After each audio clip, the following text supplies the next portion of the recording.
Agora sim, nós vamos continuar nessa manhã essa belíssima série de mensagens, Tesouros de Davi. Então abra comigo sua Bíblia, o Salmo 9. Os queridos irmãos que participam dos seus lares, abram suas Bíblias no Salmo 9, dando sequência a esta série de mensagens, Tesouros de Davi. Eu espero que você esteja disposto a aprender um pouco mais da palavra do Senhor, porque um bom garimpeiro só tem êxito em sua função de garimpo se ele estiver disposto, se ele estiver comprometido com o seu garimpo. E a Bíblia é uma mina de ouro que precisa ser garimpada, uma mina de pedras preciosas. Salmo 9, antes de fazermos a leitura deste salmo, quero perguntar aqui aos irmãos, tem algum visitante de primeira vez aqui hoje pela manhã? Algum visitante de primeira vez? Não, mas temos alguns visitantes de demais vezes, é sempre um prazer. Recebemos vocês que nos visitam, fiquem à vontade, que Deus fale grandemente ao seu coração, ao coração de toda a igreja, por meio deste Salmo 9. Amém, igreja? Glória a Deus, vamos fazer uma oração, antes da leitura deste texto. Feche os seus olhos, peça ao Espírito Santo que fale ao seu coração.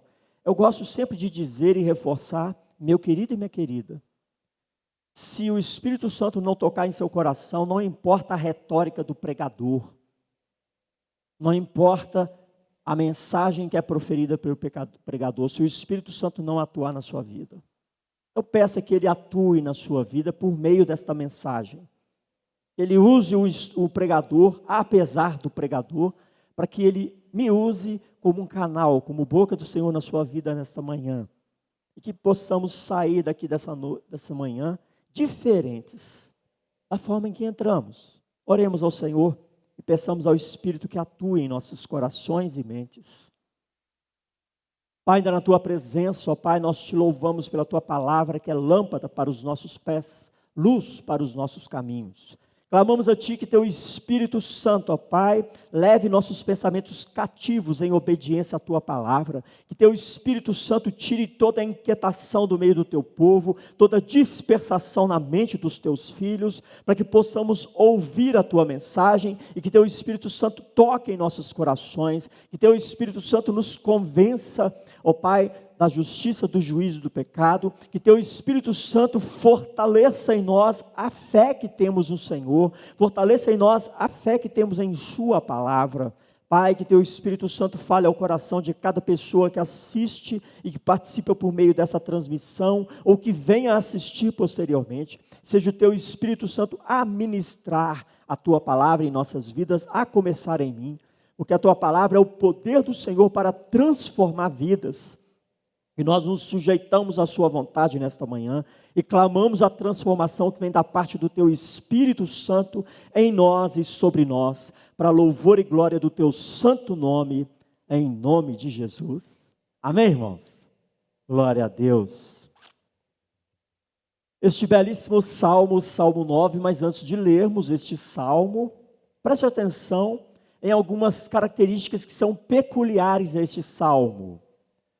É consenso entre a maioria dos estudiosos que tanto o Salmo 9, como nós conhecemos, e o Salmo 10, eles formam originalmente uma composição única de Davi.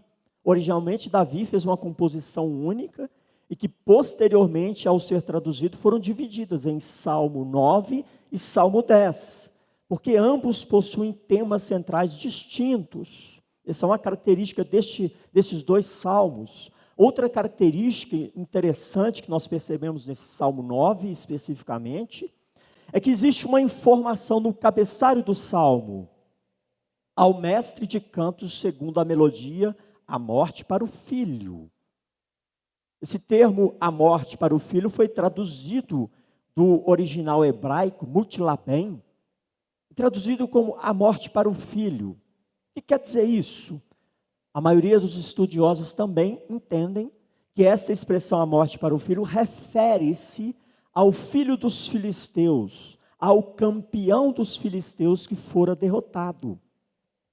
Entende-se que essa instrução dada por Davi ao mestre de canto era de que este salmo fosse cantado segundo a melodia de uma canção que retratava a vitória de Davi sobre o gigante Golias, o filho dos filisteus, o campeão dos filisteus.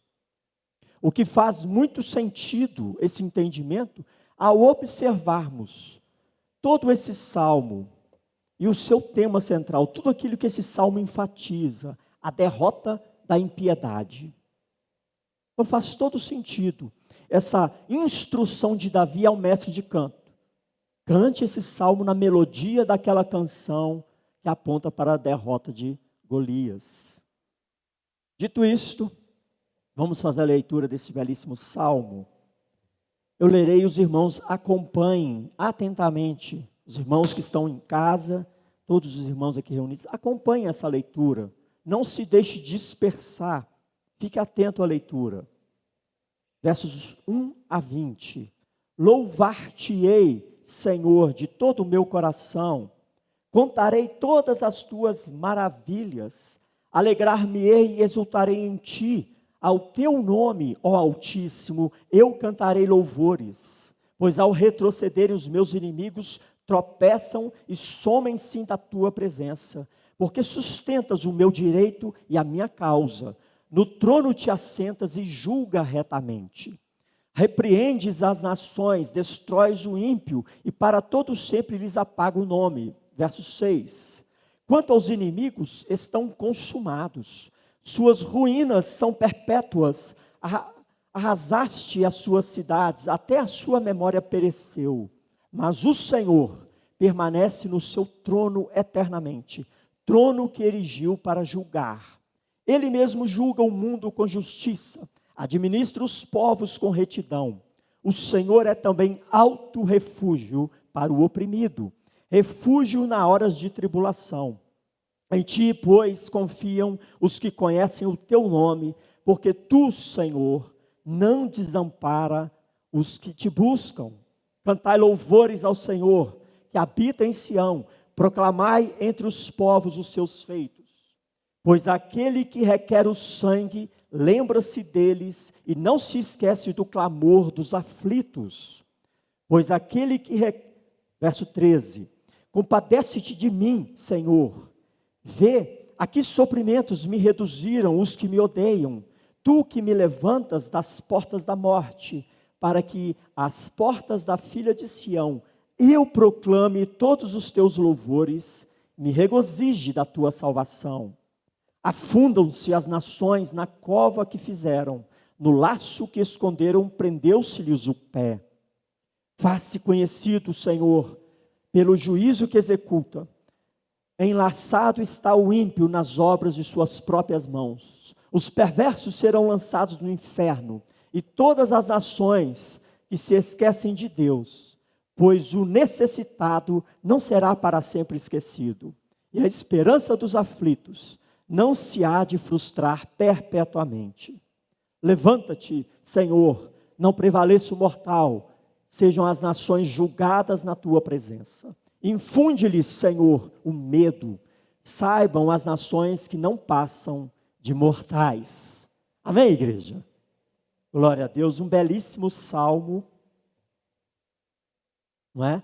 O livro de Salmos, como era muito conhecido pelo povo de Deus, o livro de Terrilim, ou louvores.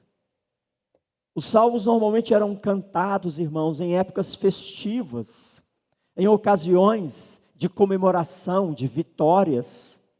E muitos também falam e tratam de situações adversas. E o povo de Deus tinha esse conceito, esse entendimento claro a respeito dos salmos. Eles retratavam fatos, testemunhos, situações nas quais o povo estava submetido e Deus se levantava como justo juiz e pelejava a causa do seu povo. E assim eles cantavam essas vitórias em louvor ao nosso Deus, em louvor a Deus. E a coisa mais importante, meus queridos, que nós precisamos identificar quando estudamos a palavra do Senhor, é identificar o tema central do texto ao qual estamos meditando, o propósito para o qual Deus inspira o seu servo a redigir aquele texto. Então, sempre quando meditarmos na palavra, procure identificar o tema central, o propósito desse texto. Para um olhar desatento, pode parecer meio difícil identificar o tema central de um texto e como esse tema central se desenvolve ao longo de toda a narrativa ou de toda a leitura. Mas observe o que nós lemos nos versos 3 a 8 desse belíssimo salmo. Davi diz assim: os inimigos de Davi batem em retirada e tropeçam no caminho, porque Deus julga retamente e apoia a causa do seu servo. Versos 3 e 4. Diante de Deus, os ímpios são destruídos. Versos 5 e 6. Enquanto seus inimigos caem, Deus permanece, mas o Senhor permanece no seu trono, eternamente. Trono que erigiu para julgar. Ele mesmo julga o mundo com justiça, administra os povos com retidão, versos 7 e 8. Ou seja, o tema central do Salmo 9 é o trono da justiça de Deus. É disso que trata o Salmo 9. E é por isso que Davi está louvando ao Senhor. É por isso que Davi está suplicando ao Senhor. Porque ele compreende que no trono de Deus há justiça. Então o tema central é o trono da justiça de Deus. E este é o principal motivo do louvor expressado nessa belíssima composição. A justiça de Deus em julgar os homens. Então nós podemos meditar neste salmo dividindo em 3 partes. Os versos 1 a 12. Preste atenção nessas partes, nos versos 1 a 12. No trono se assenta o Senhor para receber a nossa adoração. No trono se assenta o Senhor para receber a sua adoração. A segunda parte se encontra nos versos 13 a 18. Do trono, irmãos, se inclina o Senhor para ouvir a nossa aflição. No trono se inclina o Senhor para ouvir a sua aflição, a sua petição, o seu clamor. E dos versos 18 a 20, do trono se levanta o Senhor para julgar com retidão e sem acepção de pessoas. Esse salmo se divide nessas 3 partes. E essas 3 partes se desenvolvem dentro desse tema, o trono da justiça de Deus. E isso precisa estar ancorado em nossos corações. Nós precisamos firmar os nossos pés nessa verdade, o trono da justiça de Deus. Porque o comum é que muitas vezes sejamos tomados pelas circunstâncias e entremos em pânico, em desespero. E esse salmo é de grande valor, de grande importância para as nossas vidas hoje. Este tesouro de Davi é de grande valor e importância para a sua vida hoje. Nos dias de hoje nós sofremos com todas as formas de injustiças. Sim ou não? Vivemos em tempos de instabilidade política, pessoas que são eleitas a posições de grande poder, mas traem a confiança daqueles que os elegeram, traem a confiança da população, líderes irresponsáveis que ameaçam a paz entre as nações, cidadãos que sofrem as consequências da ganância de líderes corruptos. E isso traz medo, isso traz insegurança, pânico e traz aquela incômoda sensação de impunidade. Uma sensação incômoda que leva a muitos ao desespero e a um estilo de vida irresponsável, irreverente, por pensarem que não haverá prestação de contas de seus atos. Para muitos crentes, inclusive, essas circunstâncias se tornam motivos de ansiedade e esfriamento da fé. Mas para as pessoas que realmente confiam em Deus, são oportunidades para reforçarmos a nossa fé no domínio do Altíssimo. reforçarmos a nossa confiança no domínio do Altíssimo. Não importa quem exerce poder político, não importam as circunstâncias que nos cercam, porque Deus continua no seu trono. Amém, irmãos? Amém, irmãos? Com essa perspectiva eterna, nós, crentes em Jesus Cristo, encontramos conforto e esperança neste fato de que Deus permanece no seu trono. Ele julga a tudo e a todos com justiça e retidão. E na primeira parte desse salmo, Davi ressalta que no trono se assenta o Senhor para receber a nossa adoração. Esse Deus Altíssimo recebe a sua adoração. Nos versos 1 e 2, ele inicia essa primeira parte declarando um louvor a Deus de todo o coração. Ele enfatiza a sua predisposição para louvar, para adorar o Senhor com toda a intensidade. Isso nós percebemos com essa expressão, de todo o meu coração. Ele está enfatizando a sua predisposição de louvar e adorar o Altíssimo com todo o seu ser, com toda a intensidade. É como se nós disséssemos a uma pessoa que nós queremos agradecer: olha, eu te agradeço de todo o coração. O que nós queremos enfatizar? Enfatizar a nossa gratidão àquela pessoa. Não é qualquer gratidão, é todo o coração, uma gratidão intensa. E assim ele o faz no início desse salmo. Quero te louvar, quero te adorar de todo o meu coração. Ele declara essa disposição de adorar e cantar louvores ao Altíssimo. Altíssimo está aí na sua Bíblia com letra maiúscula, que vem do hebraico El Elyon, Deus Altíssimo. O nome do Senhor, irmãos, inspira confiança. É o Deus Todo-Poderoso, Criador dos céus e da terra, e sustentador dos céus e da terra. Quem dirá do seu povo? No trono se assenta o Senhor, para receber a nossa adoração. Em geral, nos salmos, nós somos conclamados pelos salmistas a louvar, a adorar o Senhor.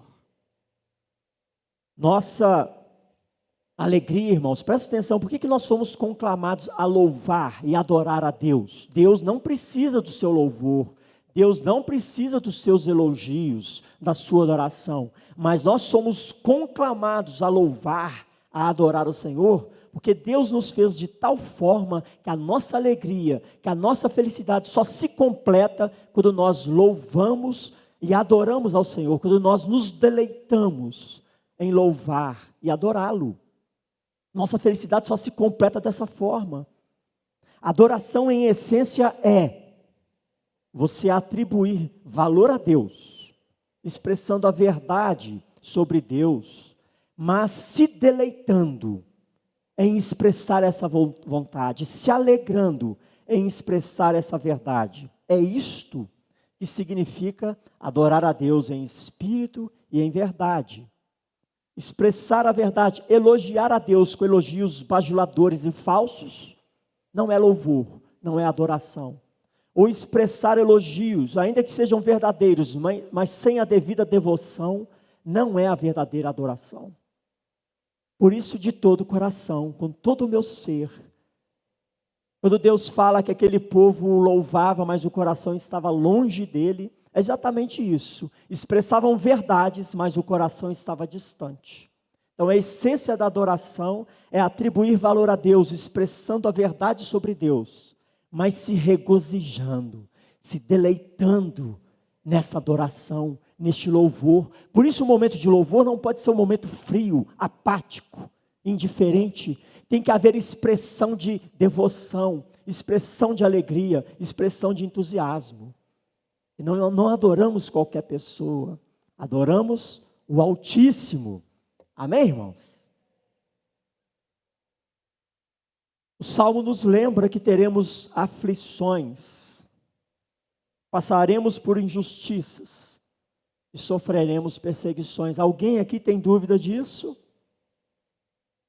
Mas o louvor, irmãos, e a adoração a Deus é um combustível que alimenta a nossa fé, para que em tempos de aflições possamos prosseguir e perseverar no bom testemunho cristão, até que o Senhor estabeleça definitivamente o seu reino entre os homens. Então, louvar e adorar a Deus em meio às tribulações é combustível para a nossa fé, para nos fazer perseverar no bom testemunho cristão, para não nos desviarmos, para não sermos envolvidos pela avalanche de injustiças, de dificuldades e tribulações. Adorar a Deus é combustível para a nossa fé. Então, meus queridos, eu quero parafrasear os versos 10 e 11 e dizer para você nesta manhã: aqueles que conhecem o nome do Altíssimo, nele nós não seremos desamparados. Aqueles que buscam o Altíssimo não serão desamparados. Então, por isso, por isso, irmãos, cante louvores ao Senhor que habita em Sião. Proclame entre as pessoas, entre as nações, entre os povos, os feitos deste Deus. É exatamente isso que diz o verso 10 e 11 deste salmo. Aqueles que conhecem o nome do Altíssimo não serão jamais desamparados. Só nos resta proclamar e testemunhar os feitos de Deus. E é isso que Davi está fazendo, mesmo em meio às perseguições, às tribulações. Na segunda parte, Davi apresenta a sua súplica ao Senhor. Pois ele entende profundamente, ele compreende profundamente que do trono o Senhor se inclina para ouvir nossa aflição. Versos 13 a 18. E ele começa essa parte dizendo assim no versículo 13 e 14: compadece-te de mim, Senhor, vê a que sofrimentos me reduziram os que me odeiam, tu que me levantas das portas da morte, para que as portas da filha de Sião eu proclame todos os teus louvores e me regozije na tua salvação. Olha a visão de vida de Davi, a cosmovisão que envolve a mente de Davi, com essa expressão no verso 13 e 14. A visão de vida de Davi não é: Senhor, dai-me livramento porque eu mereço ser feliz. A visão de vida de Davi não é: Senhor, dai-me livramento porque a minha família merece ser feliz. Livra a minha família porque eu quero me contentar nisso. Não é essa a visão de vida de Davi. Senhor, dá-me livramento para que eu tenha dias de paz, para que eu viva bem. Não é isso que ele pede. A angústia de Davi não havia acabado, e ele pede a compaixão de Deus para livrá-lo dos sofrimentos que os inimigos estavam causando a ele. E mesmo nesse apelo, a gente percebe claramente que Davi está priorizando o quê? A honra e a glória de Deus. Ele pede livramento para poder continuar adorando o Senhor.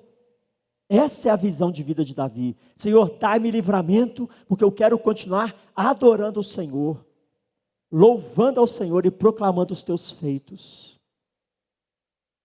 Ele não está fazendo um pedido para si mesmo, para o seu deleite, mas ele está pedindo livramento para continuar glorificando e declarando louvores ao Altíssimo, testemunhando os feitos do Altíssimo entre os povos. Irmãos, nós precisamos desenvolver essa perspectiva de vida em nosso dia a dia. Por que você ora a Deus pedindo livramento? Qual é o tema central das suas orações de intercessão? Suas petições, suas súplicas. Nós precisamos desenvolver essa perspectiva de vida no nosso dia a dia. Davi e seus inimigos estão indo em direções opostas. Nós vemos aqui claramente nesses versículos. Enquanto Deus levanta os fiéis à torre do alto refúgio. Verso 9. As nações ímpias se afundam em uma cova, são enlaçadas pelas suas próprias obras, e afinal são lançadas para baixo na morte. versos 15 a 18. São caminhos opostos. Enquanto o povo de Deus caminha numa direção, o mundo ímpio caminha em outra direção e são destinados a outra direção. O pecador, o ímpio, padece nas obras de suas próprias mãos. E nesse ponto do clamor de Davi, o salmista aplica o princípio da semeadura. O que ele está dizendo? Aquilo que você semear é isto que você colherá, porque o Senhor é um reto juiz e julgará todos os povos. O Senhor é o juiz que é conhecido por sua perfeita retidão, versos 15 a 17.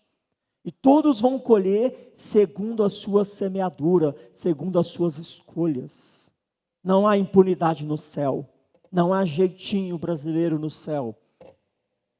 Deus julgará a todos, Ele é reto juiz. A nossa vida, como a de Davi, está cheia de reviravoltas, mas nós podemos trilhar um caminho que nos leva para cima em termos espirituais e eternos. O caminho de fé em Jesus Cristo e obediência à sua palavra. Este é o caminho estabelecido por Deus para o seu povo. E por causa deste caminho nós seremos abençoados pelo reto juiz. Amém, irmãos? O reto juiz julgará a todos, diferentemente do mundo ímpio, dos pecadores, aqueles que são obedientes à palavra do Senhor, aqueles que são servos de Jesus Cristo, terão suas causas julgadas por um reto juiz e serão abençoados por esse reto juiz, por estarem alinhados com o Senhor, com sua palavra, com sua vontade. E Davi tem essa compreensão clara, ainda que sendo rei de Israel, cercado por inimigos, ele clama ao Senhor, que está sentado no trono de justiça. E na terceira parte deste salmo, Davi clama a ação de Deus. Na terceira parte nós temos aqui dos versos 18 a 20, do trono se levanta o Senhor para julgar com retidão e sem acepção de pessoas. Olha o que diz aí nos versos 18 a 19.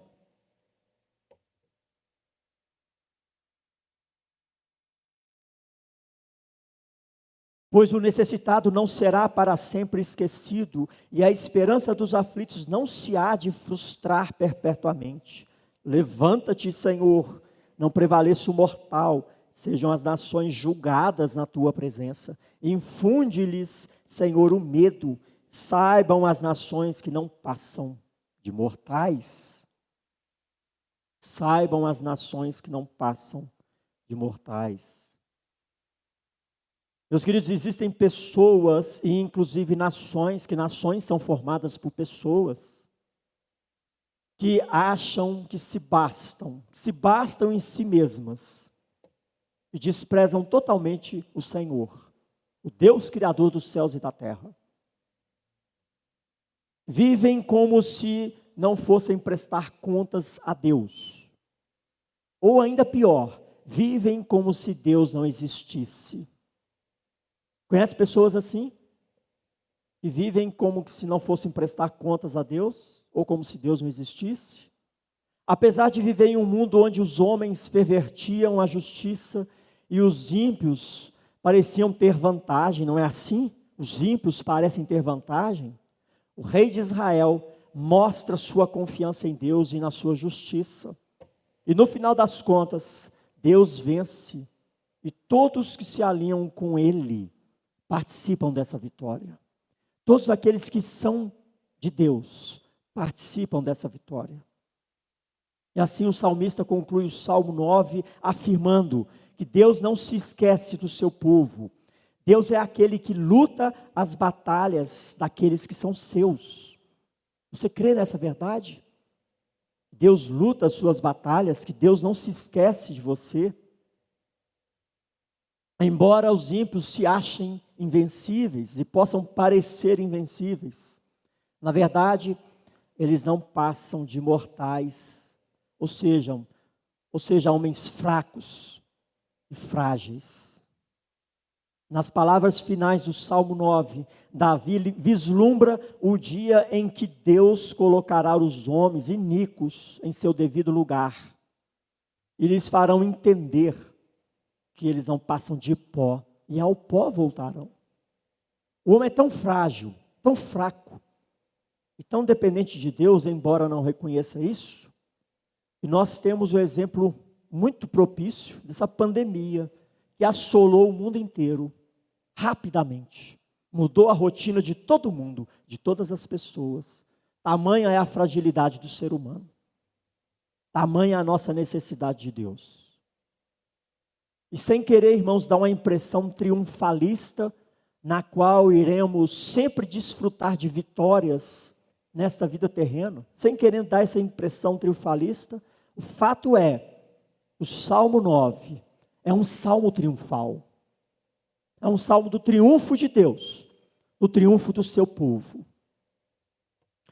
E a minha oração, irmãos, é que a mensagem desse salmo possa fortalecer a sua fé, fortalecer a igreja do Senhor, a igreja militante, e nos estimular, nos encorajar, independente das circunstâncias ao nosso redor, porque o nosso Senhor é reto juiz, e do seu trono de justiça, Ele reina sobre todas as coisas, sobre todas as pessoas. A minha oração é que esse salmo te encoraje e te fortaleça a sua fé. Eu não sei qual é a circunstância que você e sua família têm enfrentado, seja em casa, no trabalho, na rua, em qualquer área de suas vidas. Mas guarde essa verdade no seu coração. O Senhor peleja a nossa causa. O Senhor se encontra em seu trono de justiça. E o reto juiz julgará todas as coisas e pessoas, e nós triunfaremos com Ele em Cristo Jesus. Amém, irmãos? Em Cristo Jesus, nós triunfaremos com esse reto juiz. Por isso Davi descansa no Senhor, porque ele entende profundamente essa verdade, que embora ele viesse a passar por muitas aflições, por muitas injustiças, por muitas perseguições, a justiça do Senhor se estabelece para sempre. Para concluir, eu quero lembrar você, igreja do Senhor, que à medida que se aproxima a volta de Jesus Cristo, lembre-se disso, às vezes parece que a gente esquece dessa verdade. À medida que se aproxima a volta de Cristo, ou seja, as injustiças ao nosso redor serão ainda mais intensas, e muitos irão se afastar da fé e do bom testemunho cristão, trazendo vergonha e escândalo para a igreja do Senhor e para o próprio Senhor. Mas lembre-se da parábola do joio e do trigo. No dia da colheita, o reto juiz recolherá o joio e o lançará na fornalha do fogo eterno. E este salmo aponta exatamente para o justo juízo do Senhor, que culminará na destruição do ímpio e de toda impiedade. Não se esqueça dessa verdade, irmãos. Não fique de bobeira, não fique abismado, espantado, chocado com as coisas que nos cercam. Apenas vigie para que você não se deixe iludir pelo pecado, para que você não se deixe iludir pela vaidade do coração, pela vaidade da vida. E para que você não se torne cúmplice das obras das carnes daqueles que nos cercam, que são corrompidos pelo pecado. Vigie, para que o pecado não te iluda e não te afaste do bom testemunho, pois certamente as obras da carne serão julgadas e condenadas por Deus. Lembre-se, o tema central deste salmo é o trono da justiça de Deus. E nós percebemos claramente que Davi está exaltando o Senhor como justo juiz, que julgará todas as pessoas com retidão. E Davi reitera sua total confiança no Senhor e nada mais. Onde está a nossa confiança? Ela precisa estar totalmente alicerçada no Senhor e nada mais. Que esta mensagem nos encoraje a servir cada vez mais e melhor ao Senhor, em santidade e retidão. Guarde isso no seu coração. trono da justiça de Deus está estabelecido. E deste trono, Deus se assenta para receber a nossa oração. Do trono, Deus se inclina para ouvir a sua petição, a sua aflição. E do trono, Deus se levanta para julgar com retidão e sem acepção de pessoas. Amém, irmãos? Feche os seus olhos, vamos orar.